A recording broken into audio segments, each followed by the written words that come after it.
Hello, hello, hello, hello. Welcome, welcome, welcome on this fine well, not so fine Monday afternoon if you are here in the UK, as it is absolutely peeing it down and miserable and cold and wet and yucky. But welcome, regardless, to what is going to be probably our final episode as we take a look at the new Bastion system that is being playtested as part of the Dungeons & Dragons Unearthed Arcana Playtest program, as part of the 1D&D Playtest that is no longer 1D&D, but is instead a new version of 5th edition. It's all very confusing, but the point is, this will probably be our last episode as we take a look at the Bastion system, and then we can move back on to the kind of the normal stuff.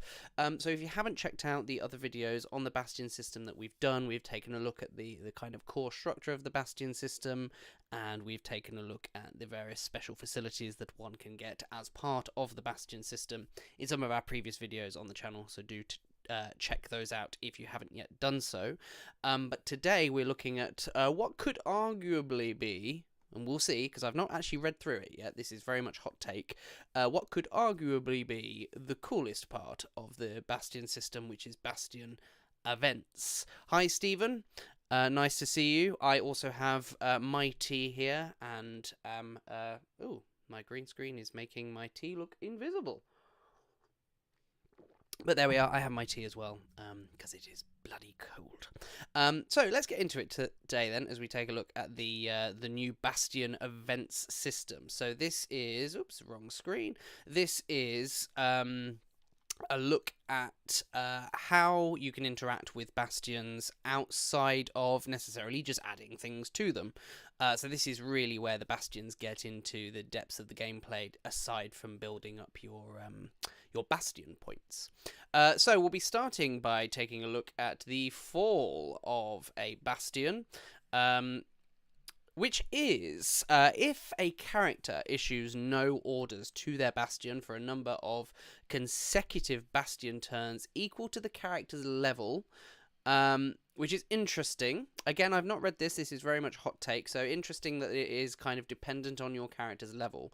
So if you're 5th level, you need to have not issued an order for 5 bastion turns, which is 5 working weeks, which will be 35 days. Which, I mean, let's be honest, if you're following a lot of published adventures, is probably not going to happen very often, but there we are.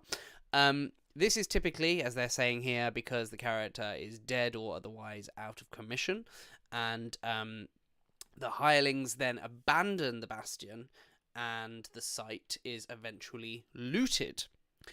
If the character returns later, they have the option. Now, interestingly here, this is typically because the character is dead. So the bastion kind of remains in play, but I suppose what they're saying is the bastion's not going to be still operating for the party when the character's died. That just kind of flagged up to me there. If the character returns later, they have the option to start a new bastion, perhaps building it amid the ruins of the old one. Right. So what they're saying is that at level 5, based on the bastion system thus far and what we know about it thus far, at level 5, you're going to unlock a bastion. You're not going to have to pay for it. You're just going to get it because you're level 5 now. And if you don't do anything with it for a while, then you're not going to have a bastion anymore. But if you do go back to the bastion, you can have your bastion back.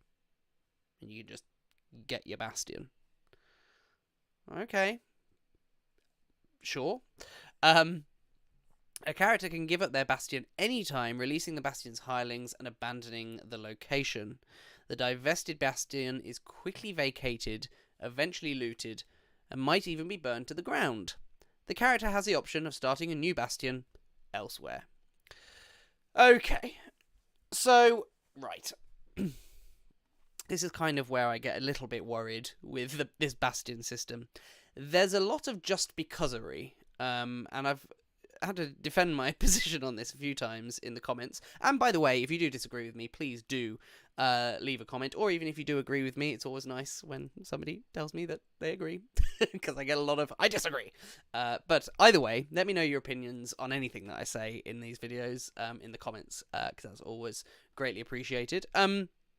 So this is one of the things that I'm getting worried about, is there's a lot of just becausery, of like, you get the Bastion just because you're level 5. You lose your Bastion because you've not done anything with it, but you can have it back at any time, so it doesn't really matter.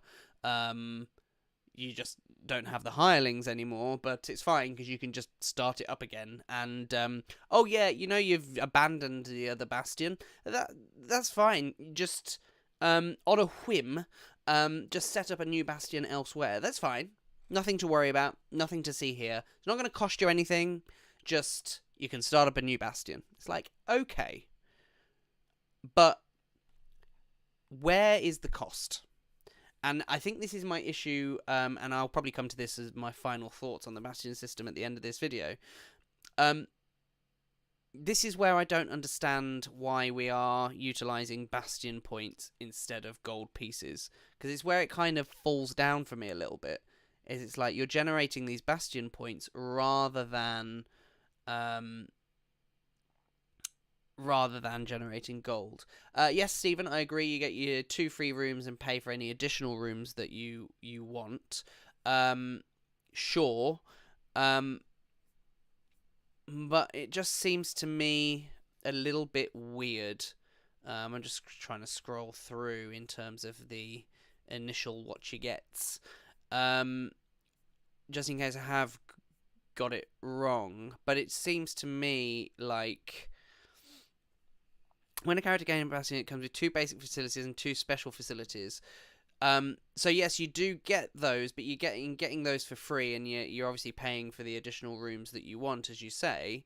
But we're moving a whole building, and it doesn't seem to be like there are any consequences for doing so, and that, to me, and this is where I come back to this thing, and this is where I do get a lot of pushback from people, and I understand where it comes from. But to me, it's like, well, you're making it easy from a gameplay perspective, but absolutely at the expense of verisimilitude and any logic. I don't know. Let me know what you think, though, because your mileage may vary. But to me, verisimilitude is the joy of the game, and when you start breaking that just on a whim, that's where things get a little bit. Where I personally get a little bit like yucky.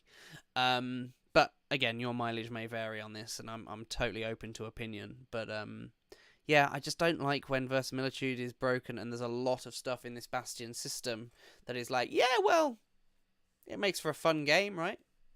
So your verisimilitude doesn't really matter so long as it's easy on the player. Which, to one degree, I'm like, yes, cool, let's make it nice and easy, let's make it streamlined, let's not make it too complicated. But on the other hand, I still think verisimilitude should at least attempt to maintain verisimilitude if you can.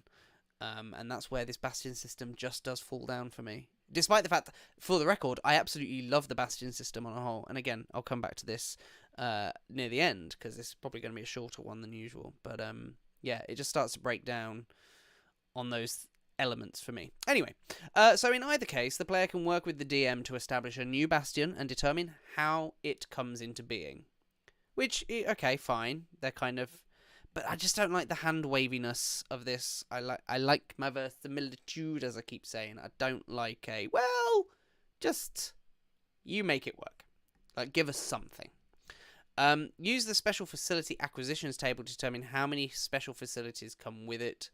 The new Bastion also starts with 2 basic facilities, one cramped and one roomy, which I think is what you might be referring to, actually, Stephen. So forgive me if you have read ahead of where I am at. Again, this is all hot takes, so I'm responding as I read it. So I think you might be right there. Special facilities acquisitions table. Where is this special facilities acquisitions table? It must be here. No, that's the description. Special facilities acquisitions table. Okay, so it's still the same. You see, this is where it starts to break down for me. So depending on your level, it's automatically going to come with all the special facilities of that level automatically, just because. And then obviously the new Bastion also starts with 2 basic facilities, 1 cramped and 1 roomy of the player's choice. I just feel as though there should be at least some cost, even if it's just gold, because by this point, if you've got a Bastion, you're level 5, at least. Probably if you're moving your Bastion, you know, there's going to be... Look, at level 5, you're not going to have infinite gold. You're not going to be rolling in it. You're not going to be like Scrooge McDuck diving into his vat of gold. God, that was a deep cut. Showing my age a little. But yeah, you're not going to be swimming in gold, literally. But I just feel as though these things should come at some degree of cost, and at the moment, I can't see any cost for doing so. And that's an issue for me as a dungeon master. And again, I'm a forever DM, so I very much take the stance of a dungeon master of like, what's the cost to the player? Where's the resources being drained, etc., etc. So from a player's perspective, it might be different, but for me, it just needs a little bit of some cost, even if it's a minor cost, but it should cost something. Anyway. So, Bastion Events, this is where we get into the nitty-gritty. Again, this is UA, so things can change. This is from Stephen. I looked at MCDM and said, hell no, just way too much info for me. Yeah, let me just grab Strongholds and Followers.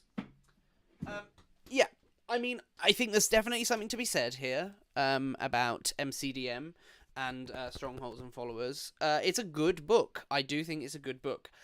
But I think I'm inclined to agree, without this turning into a review of Strongholds and Followers.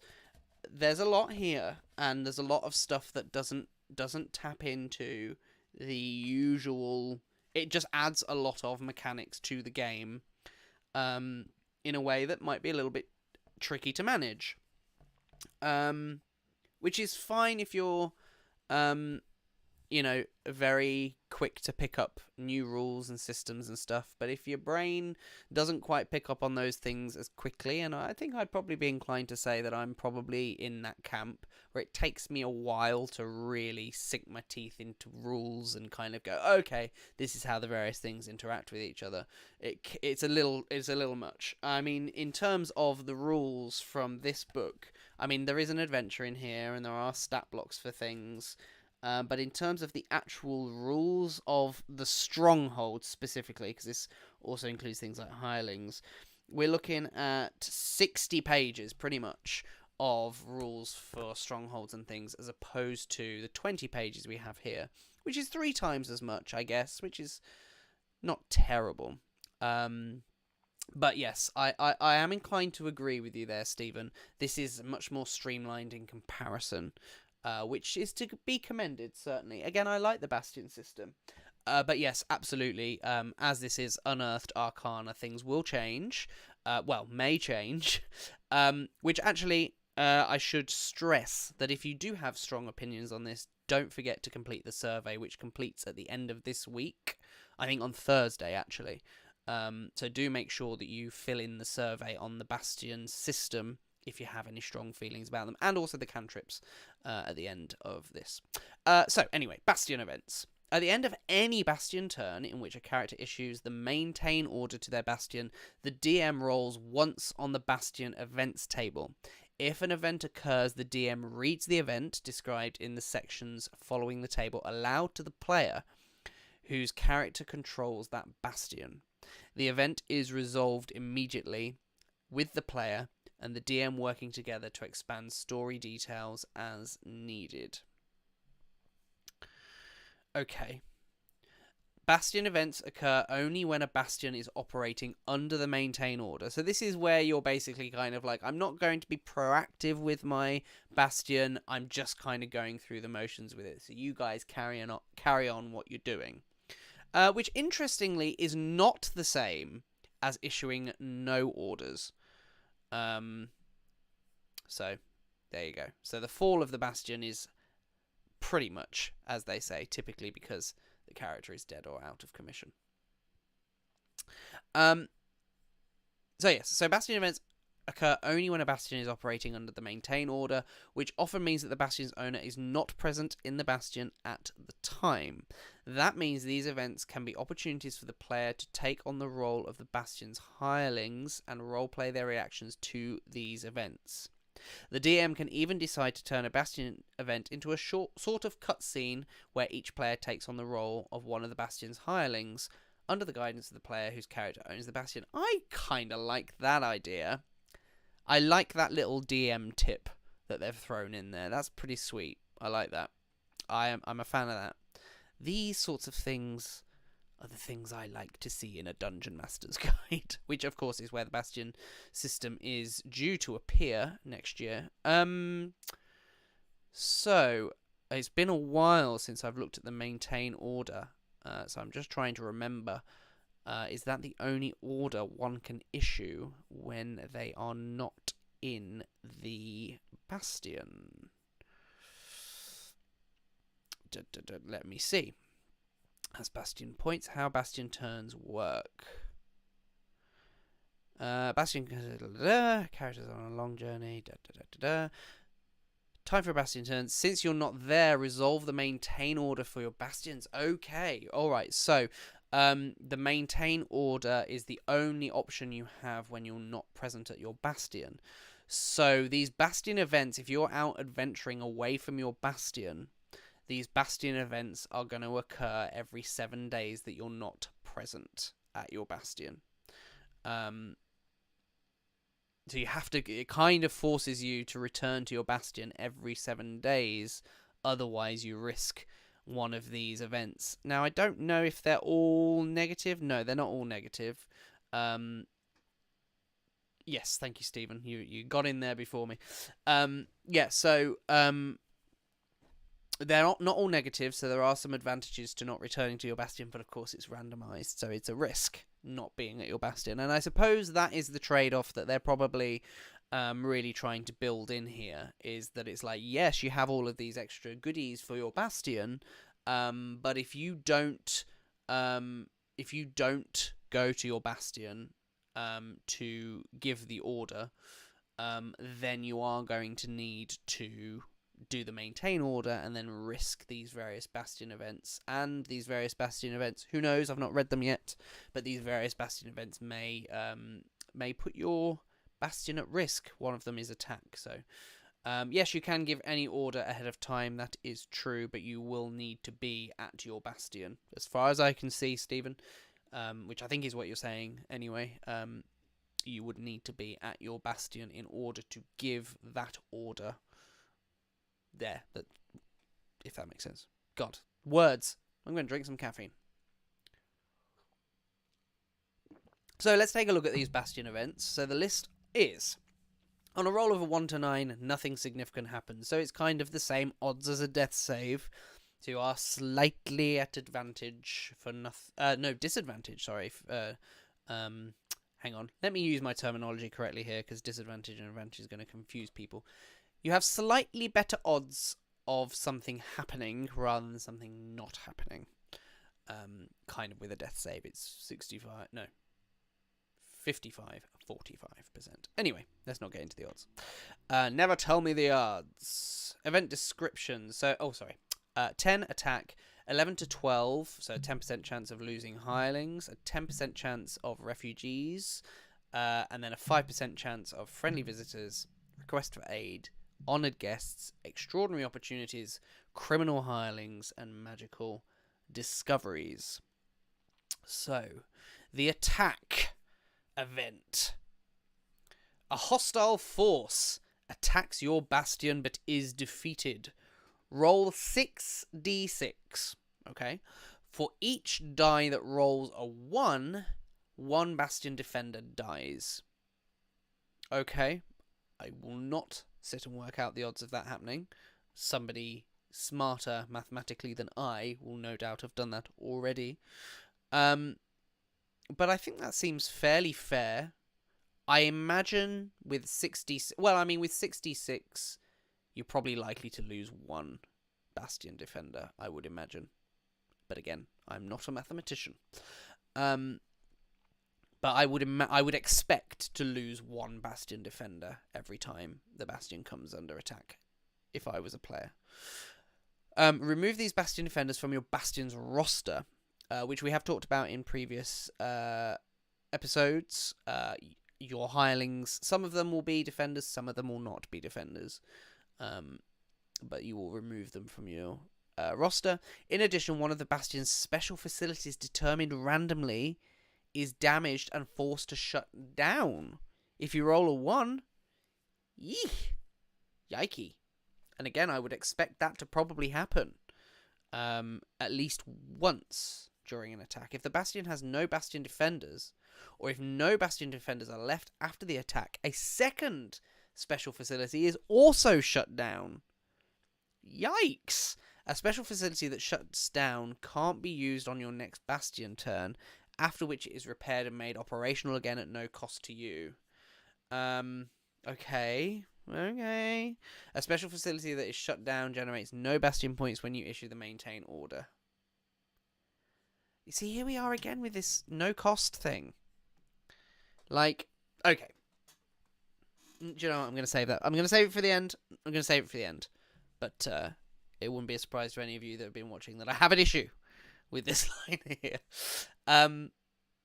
But I like the fact, I mean, look, there's good odds that you're going to lose a special facility for 7 days. That is, well, bad odds for the player, good odds, I think, for the game mechanic. You're likely going to lose someone or something during a attack.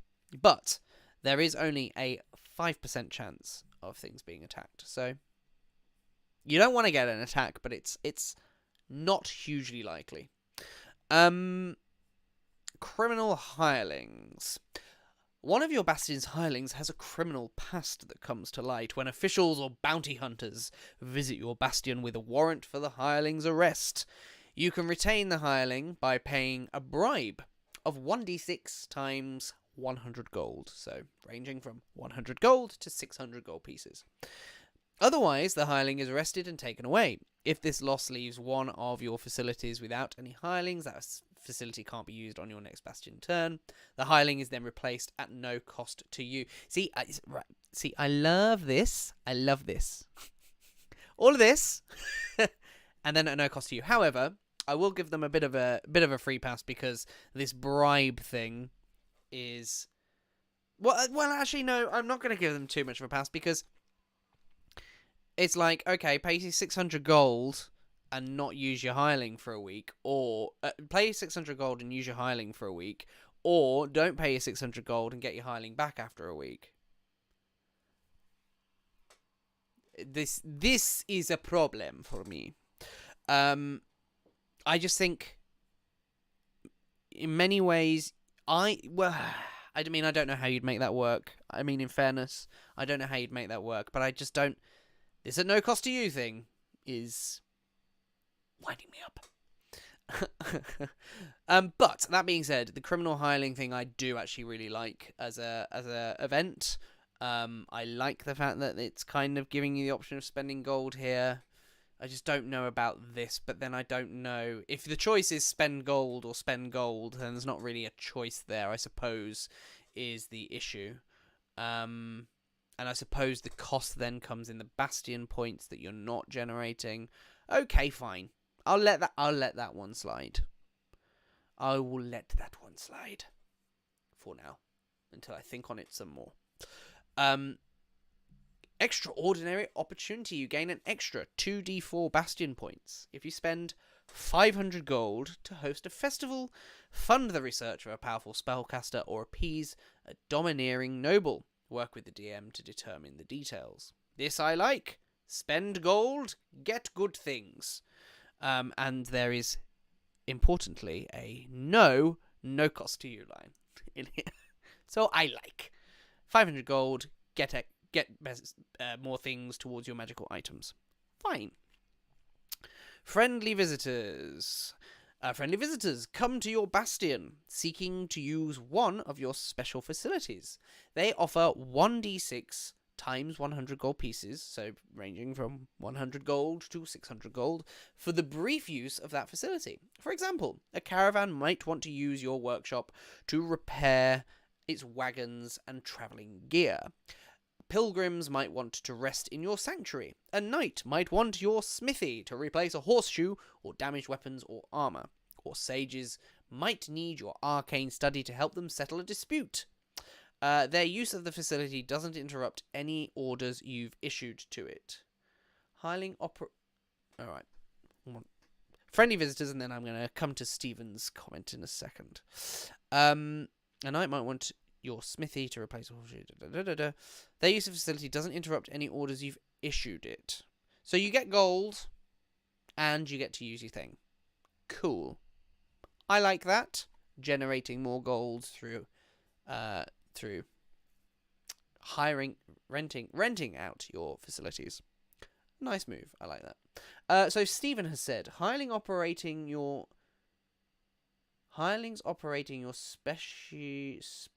special facilities need to have special skills, so they should cost money. I agree there, Stephen. I think you're agreeing with me. Yes, I agree. Hirelings should cost money. They should, because as you have rightly said, Stephen, they will have special skills, and so should therefore be a cost to you, not something that is just replaced just because. So I hope you're agreeing with me, Stephen. That's how I'm reading it.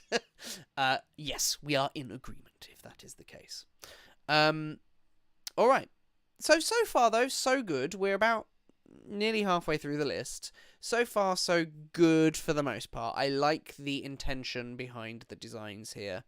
The only bugbear I'm having is that no cost to you thing, as we've just discussed. An honoured guest. A guest comes to stay at your bastion. Work with your dungeon master to determine the stranger's identity. I like this. Good, because you can tie this into the plot really nicely. Roll on the honoured guest table or choose one of the options from that table. Oh, okay. As an event table. D4. On a 1, the renowned guest is grateful to stay at your bastion and gives you a letter of recommendation you can use to sway an important person to perform a service for you at no cost. I like this. So this could be very handy for things like healing and resurrections and things.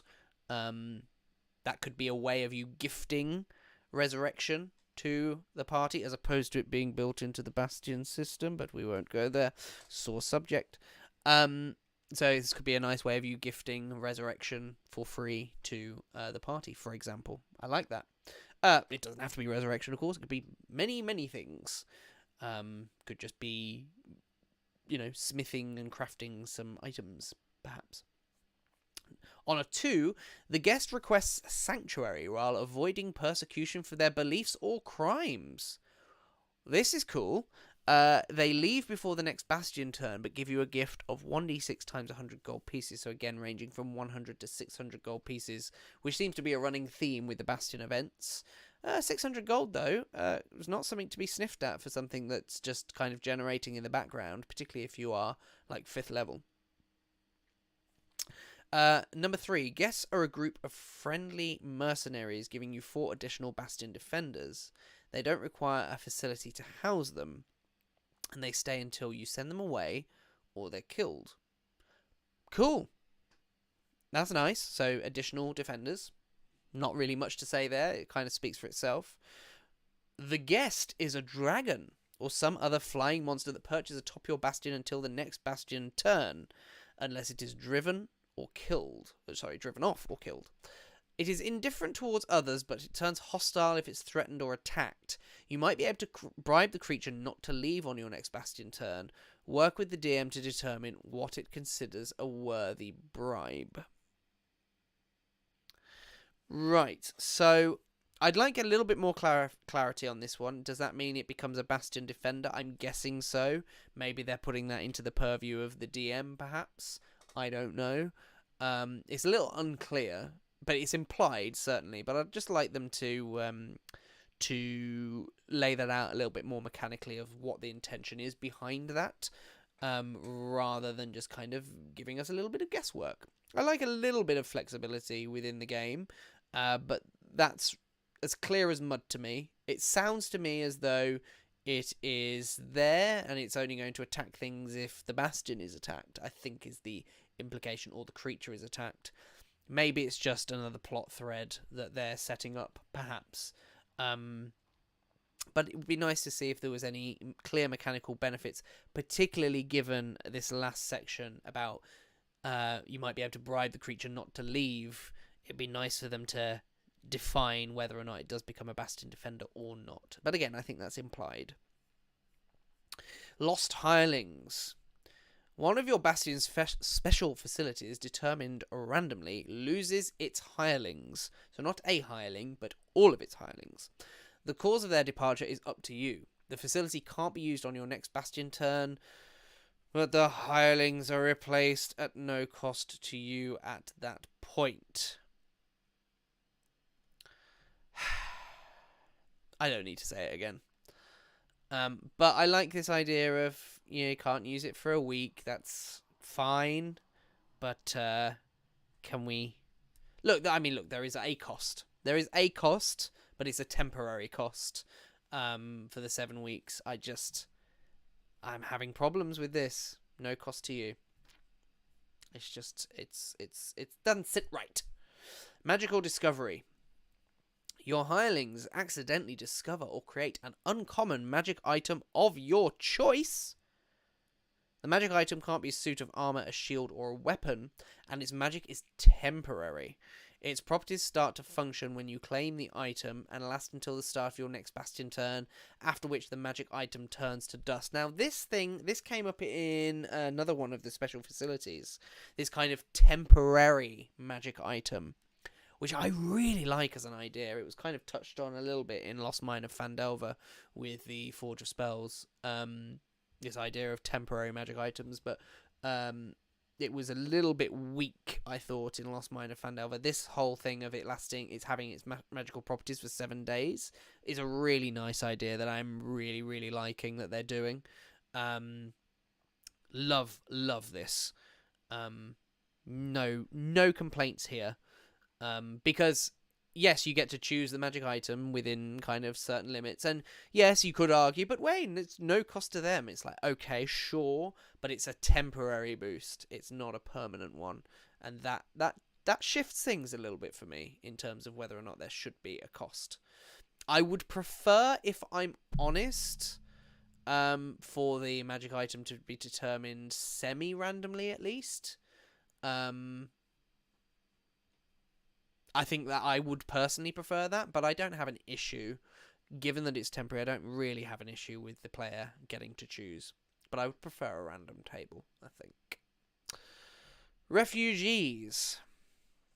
A group of 2d4 refugees fleeing from a monster attack, a natural disaster, or some other calamity seeks refuge in your bastion. If your bastion lacks a basic facility large enough to house them, the refugees camp outside the bastion. The refugees offer you 1d6 times 100 gold pieces, so again, ranging from 100 to 600 pieces, for your hospitality and protection. They stay until you find them a new home, or a hostile force attacks your bastion. Okay. Fine.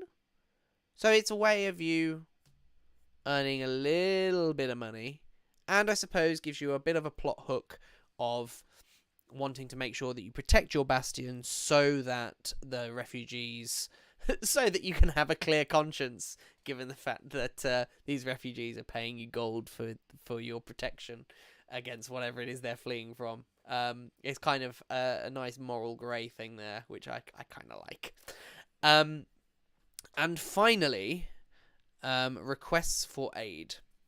Your bastion is called on to help a local leader. Perhaps there's a search on for a missing person, or brigands are plaguing the area. If you choose to help, you must dispatch one or more Bastion Defenders. Roll a d6 for each Bastion Defender you send. If these die rolls total 10 or higher, then the problem is solved. This I like. And you earn a reward of 1d6 times 100 gold pieces, ranging again from 100 to 600 gold. If the die rolls total less than 10, the problem is still solved, but the reward is halved. Oh, and one of your defenders is killed. Okay, fine. Remove that Bastion Defender from your Bastion's roster. Cool. Yeah, I kind of like that. I'd like there to be a fail state, though. I think I would prefer, if I'm honest, no gold reward and just remove a Bastion Defender. The mission fails, or maybe like if there's a certain threshold, a further threshold. I like failing forward, but sometimes just pure failure is perfectly fine. So maybe if it was like really low and basically if you, I don't know, if it's below 6 or below 5, like then you're gonna lose a Bastion Defender. Well, no, you can't really do below 6, I suppose, because below 6 would mean that if you only send one Bastion Defender, so let's say it was below 5. So if you rolled a 4 or less on the one Bastion Defender you send out, you're going to lose them. Maybe. I don't know. I'd just like to see a complete fail state there. So that is the Bastion system. We have these revised cantrips here, which I may look at next time. I haven't quite decided whether I want to look at these or look at one of the classes. Yes, Stephen, on the events. I like how all of these events are openings to larger plots that can be expanded upon. 100%. 100%. And that, I think, is where this Bastion system works really, really well. Is it really does feed into, like, I like the fact, let's do kind of final thoughts and maybe throw a discussion out there. So if anybody else watching live, because I know there are a few of you, have any overall thoughts on the Bastion system, please do throw them in as well, and we can take a little bit of time to discuss our general thoughts. But yeah, I really, really like so much of how this Bastion system ties into things. My problems with it are purely mechanical, and most of my problems with it are actually about consequences or lack thereof, in terms of mechanics of the game. But I think where it really shines, as I completely agree with you, Stephen, is that everything feeds into this greater narrative that is happening outside of, as well, or even within the main plot of whatever adventure you're running yourself. Now, obviously, I'm trying to think of some examples here. Lost Mine of Phandelver, because I know that particularly well, and is I think a good example of an adventure where Bastions could work really well. You know, you could have it so that you have Lord Neverember coming from Neverwinter to kind of oversee, if, spoiler alert, you manage to claim the mine at the end and it becomes yours, maybe having him come to stay as one of the honoured guests, for example, and then, that then feeding into other things, or if you're leaning into other adventures, for example, like Storm King's Thunder, where there might be refugees running from giant attacks and things. So these things that can really allow the wider world to affect your adventure in a way that is not written into the adventure per se. So it just opens up a whole canvas of procedural story generation, which I am a huge fan of, and I do think that 5th edition as a game could really do with more of. So I'm really, really liking seeing that kind of appearing in this Bastion system as it exists now. I really like how the maintain order is the default if you are not present at your Bastion. Again, there are a few checks and measures so that you can kind of put your orders in place, I think, ahead of time, which I believe is correct. Then, you know, it kind of forces you to return to that bastion. So it kind of gives you an anchor point in which you can't, well, you can move further afield from, but it's risky doing so. And then it feeds into all of these various events, which then feed into that wider narrative. I think they've done a really, really good job with this Bastion system. I always did love, I came into D&D at like 3rd edition, and I remember, I think I've said this in another video, I remember looking through the player's handbook and being like, wait, what? I can have a castle? Cool! I want a castle. And then your imagination kind of starts to think about, you know, what you might do with a castle and ruling over your own domain and things like that. And 5th edition has been lacking on things like that for a long time, which is why things like MCDM's Strongholds and Followers was written, and is why it's one of the, arguably, the most successful third-party books to have come out for 5th edition across the board. Strongholds and Followers, and possibly Flea Mortals from them as well, that's just come out, are probably the most, I mean, maybe it's my echo chamber, but as far as I can see, the most talked about third-party supplements. And Strongholds and Followers for a reason, because it's such a core part of classic D&D that really did need to be reintroduced. And I think this system, it's very different to other systems that I've seen, which I like. It feels very different, and it does feel quintessentially 5th edition, which I also like. Stephen saying, I went to Ghosts of Saltmarsh since my Bastion is a sailing ship. Yeah, and, you know, I just think there's so much potential for this as a system. Like, everything, not everything, but I would say 95% of this I not just like, but love. What I don't like is all of these. I don't like that the Bastion you get automatically at no cost to you. Like, that is my soapbox around the Bastion system, is this insistence that everything doesn't really cost anything. And I would actually put Bastion points into that. Like, I would put Bastion points into that. There is no reason for these things to not cost anything. And I think as well, I don't understand the need for the Bastion points. Some people say they agree with the meta currency.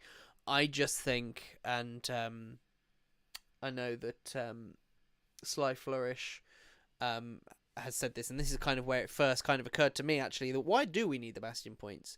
Over at Sly Flourish, they're saying, well, why can't we just use gold? And I think I agree, because as far as I can see from the Bastion system as it's published, there is no use for Bastion points outside of buying yourself magic items, which you can do that with gold within the game.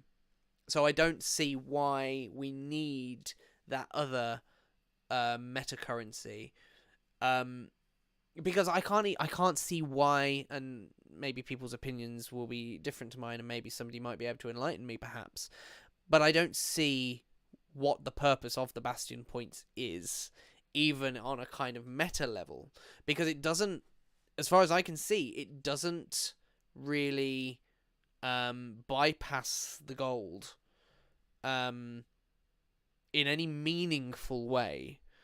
It doesn't free, because I guess the problem is this, right?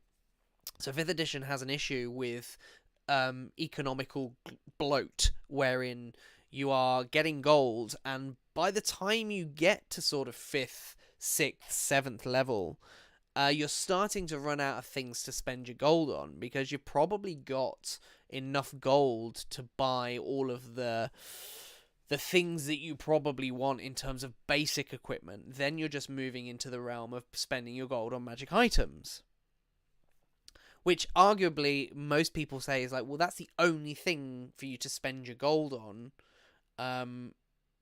once you get to that sort of level is magic items. So as far as I'm concerned, from a game design perspective, strongholds and bastions and things are an opportunity to give your players something to invest their gold in. Not how it currently exists in 5th edition, because if you look in the Dungeon Master's Guide, basically strongholds and things are essentially just a function to drain the party of gold for nothing really in return of any mechanical benefit. It's just purely narrative. It's like, it's a tax on your gold, it's a tax on your earnings, as it exists currently in the 2014 Dungeon Master's Guide. So strongholds for me are then the opportunity that I hoped that Wizards of the Coast would be taking to provide a new system for the party to start spending their gold on for mechanical benefits, which they've halfway there, because there are mechanical benefits for the bastions. Some huge mechanical benefits for the bastions, might I add. Some huge ones, including resurrection. Won't get on that soapbox again. But there are some huge benefits. The problem I see is that it removes, to a degree, not completely, let's say it diminishes the need to use gold to get magic items, because you've got your bastion points. It doesn't remove it entirely, because it's going to take you a long time to build those bastion points up. Sure. But it diminishes the need for your gold to spend on magic items, which means that actually by using the bastion system, you're actually giving the players less to spend their gold on, as far as I can see. But also what they're doing is they're also diminishing the need to spend gold on the stronghold in the first place, which means that now the strongholds themselves are even less of a reason for you to spend your gold. So the problem I have with the Bastion system as a whole, and I think this is why this at no cost to you thing frustrates me so much, is that by using the Bastion system, you are actually exacerbating the problem of the D&D economy of not having anything to spend your gold on. Now, granted, we don't yet know what the rest of the Dungeon Master's Guide and the 2014 Player's Handbook is going to look like. They may have solved that in other ways that we are not yet aware of. But as far as I can see of the Bastion system in isolation, the issue that I have is, well, what do the players spend their gold on now? Because you're giving out magic items through the Bastion point system and all of these things. Yes, you can upgrade your Bastion, sure. You can upgrade your Bastion, and that's something for you to spend your gold on. And I get that. But there's so many opportunities for giving players the choice to either leave things as they are, such as hirelings being kind of an event causing hirelings to leave, or losing hirelings, or losing defenders, etc. Those to me should be opportunities to say, hey, you know, you kind of can't use that special facility now because your hirelings are kind of gone. Well, if you spend X amount of gold, then you can have those hirelings back, rather than it just being like, we're going to wait 7 days. So that kind of is my real issue here, is it's like, I want the Bastion system to build up the use of gold and not to diminish it. Because it's a real issue with 5th edition. It's like, yeah, what do I spend my gold on? It's like, well, if you can find somebody that's selling you magic items, then you can spend it on magic items. If you can find somebody that's doing resurrection, you can do resurrection. But all of these things are diminished by the Bastion system. All of these reasons to spend your gold. And I wish that wasn't the case. So I think if you replace the Bastion points with just gold, so that your Bastion generates gold, you can then really measure a return on investment on the various things that you're investing your gold into on your thing. So I think just remove this no cost for you nonsense. Not entirely. I think there are places for it. But I think it's overused in the Bastion system as it currently exists. It feels a little overused. It feels a little generous when we don't have enough to spend our gold on anyway. So remove that and have your Bastion generate gold rather than Bastion points. And then I think we're in a great place there, because it kind of removes pretty much most of my issues with the Bastion system, including the resurrection thing that I've talked about, if you got 100 Bastion points, you can resurrect. It's like, but if we take the Bastion points, remove that abstraction, and replace it with gold, then the resurrection thing becomes quite clear, because what you're saying is, well, when your character dies, if you have enough gold, maybe at a premium, your hirelings can recruit a priest to resurrect you through the use of your gold pieces, rather than these Bastion points, which serve no other purpose than giving you a magic item, as far as I can see. Now, of course, it is within the purview of the Dungeon Master to come up with ways to use the Bastion points, but I'd like that built into the system, because again, as far as I can see, it only helps you to acquire magic items quicker, which gold can serve that function too. So the Bastion points thing is a little bit too much of an abstraction for me, and I think things need to cost more, or more things need to cost. But aside from that, like, I love the Bastion system. Like, I think there is a solid foundation here for how this system works. It's really solid. It just needs tweaking, and I am hoping that enough people are thinking along the same sorts of lines. Like, we don't need Bastion points, just give us gold, give us more to spend our gold on. And I think if we get that, I think the Bastion system is damn near perfect. I'm going to go that far. I think the Bastion system is damn near perfect if you just make gold more important to the system. So anyway, that's what I think. You may think differently, and please do.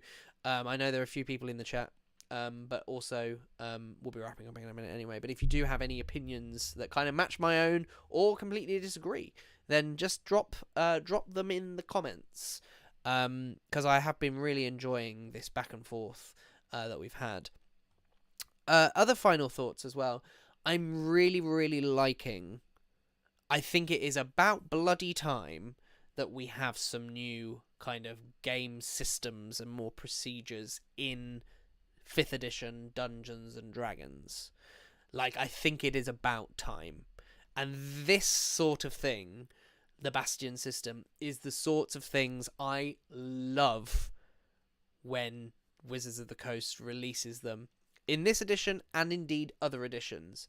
I think part of the reason, for example, that Spelljammer was so disappointing for everybody, as beautiful as the box set was, as beautiful as it was, I think it's where people had some issues, was there were no procedures in place, there were no new things, there were new options, sure, but no new rules mechanics. And I think if you're going to release a book like Spelljammer, which is a whole new paradigm of D&D in this edition, which is space travel for D&D, then I think you should be releasing a new procedure and a new system within the game that ties into everything nicely. So I think it's about time that we start doing these things. Steven's saying, I like the Bastion points. It needs to be expanded upon, i.e. extra feats, abilities, score, advance, extra skills or expertise. 100%. Like, you give us more things that Bastion points can do, then I understand the need for them. 100%.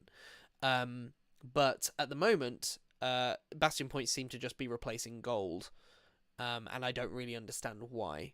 So I hope in the future we kind of understand why they've decided to go for Bastion points. Absolutely, Stephen. Yeah, gold can't buy those things. Absolutely. I think if we start to understand why they've gone for Bastion points rather, maybe there is a greater plan at work here. But in isolation, the Bastion points just doesn't seem to be worth it. give us gold instead. But I'm happy to be proven wrong if they throw some new things to use Bastion points for.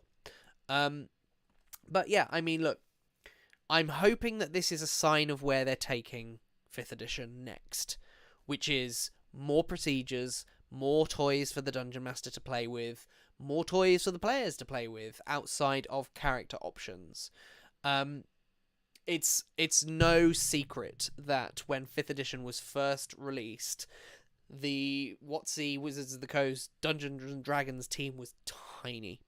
There were, I think, there got to have been less than 10 permanent staff on the Dungeons and Dragons team, because 4th edition had kind of drained them of resources, I think. I don't know necessarily the backstage politics, I'm just making that bit up. But I could be right, I don't know. But I know the design team was very small on a permanent basis, to the point that the first few adventures were actually outsourced to other studios entirely to get those out. And the Dungeon Master's Guide was rushed. I know that Chris Perkins has said this in a recent video on Wizards of the Coast YouTube channel, the Dungeons & Dragons, YouTube channel. It was rushed. They had to get it out, and it wasn't a priority for them. And I've heard it said that, and I think I agree, certainly, that the Dungeon Master's Guide is written kind of with the understanding that you already know how to play the game, and you already know how to run certain things. And this is an issue I have with 5th edition. At no point in the core rules does it really explain in detail how a dungeon master should run a dungeon, for example, or how a dungeon master should run wilderness exploration. It gives you tools with which to run those things, but it doesn't really explicitly state this is the turn-by-turn game mechanics of running those things. And it's a problem with modern D&D. They're not teaching players how to run various things. So I'm hoping that the Bastion system is a sign that they're leaning into those things a little bit more. I would love to see in the Dungeon Master's Guide a section on here's how to run wilderness, not like tips and tricks, not kind of gameplay options like wilderness traps or things like that. I don't want that. What I want is a clear laid out system for running dungeons, a clear laid out procedure for running wilderness travel, a clear laid out system for running downtime. And the fact that they have included a new procedure in the form of bastions is, for me, a real good sign that they're starting to realise that that's maybe what is missing. However, it may be a gimmick for them to ship more books, so to give people a reason to buy the 2024 Dungeon Master's Guide. And I haven't ruled that out entirely either, but I'm hoping that it's a good sign. I'm really, really hoping, but I have been burnt before by Wizards of the Coast on these things, but I'm more procedures, please. And the Bastion system as a whole system, I'm a huge fan of, with a little bit of tweaking. So yeah, that's what I think. Tell me what you think in the comments, and let me know your thoughts on the overall Bastion system and indeed the future of D&D as it stands currently. We are going to be looking at some more new things. I haven't decided whether I'm going to take a look at the revised cantrips or go back to looking at some of the classes, because I haven't covered all of them either. So I haven't yet decided. I will. We'll keep an eye out on the YouTube channel, which, by the way, do make sure you subscribe to the YouTube channel and hit the bell icon so you do get notified whenever we do live streams like this, or indeed any new episodes go up. And also, if you have found this video entertaining, useful, enjoyable, insert your adjective here, do be sure to smash that like button. I'd love to get us up to that 30 mark on some of these. That's my current target, because we're still a small fledgling channel in reality. Yes, Stephen, I also can see a Bastion being a travelling caravan. I think that could be very, very fun and great for things like Tyranny of Dragons, for example, and things like that. I think there's a lot to be expanded upon within this Bastion system, and that's what gets me excited. Is it gives us a new procedure, a new mode of gameplay, which also means more options to be expanded upon, more facilities, for example, more stronghold types, for example. Who knows? More hireling types. There's just so much that we can tack onto this, which gets me very, very, very, very excited. So, all in, final thought. Big thumbs up to the Bastion system, tentatively, because I think it does need some tweaks, and let's swap out Bastion points for gold pieces, I reckon.